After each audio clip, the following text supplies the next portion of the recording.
fatsy arovanany dy taloha vatolay loatsanganambony loha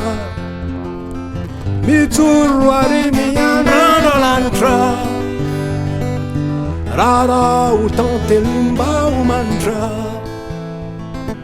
naresy anady ireo olona naparitany sy ny fanjakana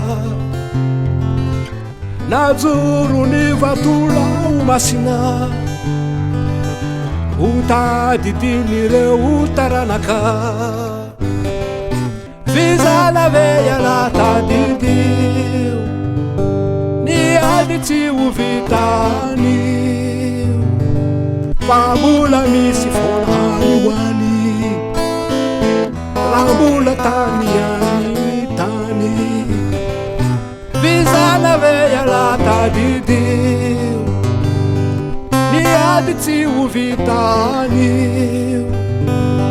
fa mbola misy fonany hoany raha mbola tany any ny tany io valoko tokora fahavalo ao ny mosary ao ny dahalo ankehitriny de mbola no irina io no mitonanira fijaliana aza mbaharin'ireo namana fa miasarotrany eny lalana mba ho vatolainy fiarana de anjakany fahasambarana vizana veala tadidio ny ady tsy ho vitany fa mbola misy fonany hoany raha mbola tany any ny tany vizana veala tadidio